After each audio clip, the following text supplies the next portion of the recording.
Je suis le docteur Andreas Frick et je suis responsable d'une équipe de recherche dans un laboratoire INSERM. J'ai fait l'essentiel de mes études à Munich, en Allemagne, puis j'ai effectué un stage postdoctoral à Houston, aux États-Unis. Ensuite, j'ai eu la chance de travailler en tant que chef d'équipe dans le laboratoire du professeur Bert Sakmann, récipient du prix Nobel en physiologie. En 2008, j'ai été recruté par l'INSERM en tant que responsable d'une équipe à venir. Je dirige ma propre équipe au Neurocentre Magendie à Bordeaux depuis 2008.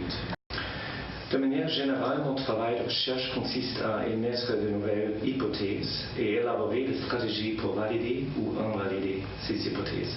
En pratique, je consacre l'essentiel de mon temps à nouer des collaborations, écrire les demandes de financement et les articles, diriger mon équipe, bref, à faire avancer les projets pour finalement faire progresser la connaissance dans le domaine des neurosciences.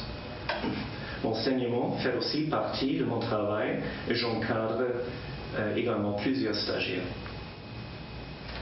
D'une manière générale, nous étudions les anomalies sensorielles sur le modèle souris de troubles du spectre autistique.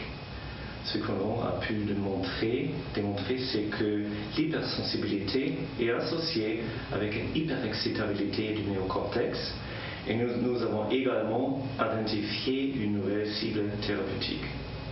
Concrètement, nous avons utilisé un modèle souris du syndrome de l'X fragile qui présente des symptômes équivalents à ce qu'on peut retrouver chez les patients atteints de ce syndrome et qui est également un modèle de trouble du spectre autistique.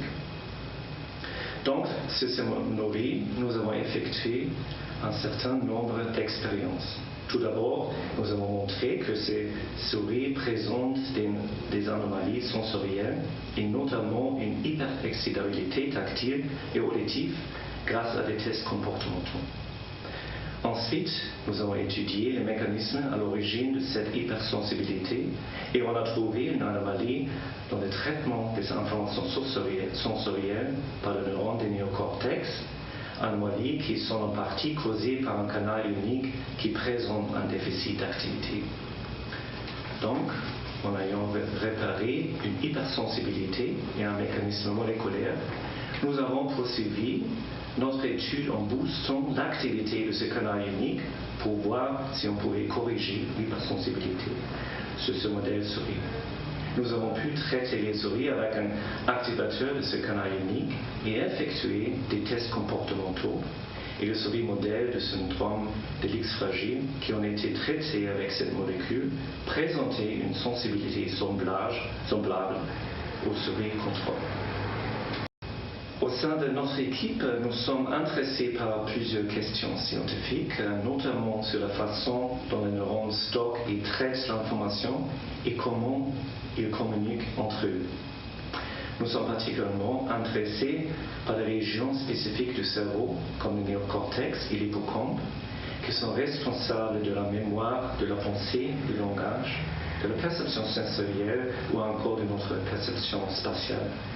Bien évidemment, il y a plusieurs maladies qui touchent ces parties du cerveau et notre but est de comprendre le fonctionnement physiologique du cerveau ainsi que d'étudier quels sont les changements qui sous-tendent les problèmes physiopathologiques tels que l'autisme, le syndrome de l'X fragile ou même la maladie d'Alzheimer. Nous travaillons de plus en plus dans un environnement multidisciplinaire, ce qui implique des collaborations entre les équipes spécialisées dans des domaines différents, tels que le comportement ou les aspects computationnels. Pour le futur, j'aimerais continuer de construire des relations avec les cliniciens, les experts en computation et en neuropharmacologie. Cela nous permettra de continuer d'élaborer et éventuellement de tester dans un environnement clinique des approches innovantes pour corriger les problèmes de traitement de l'information sensorielle. So I think that this meeting is a really unique opportunity to meet parents of autistic patients, patients themselves, other scientists working in the field, and the press. So it's a nice combination of also having to present our own results in a way that's understandable to people outside the scientific focus.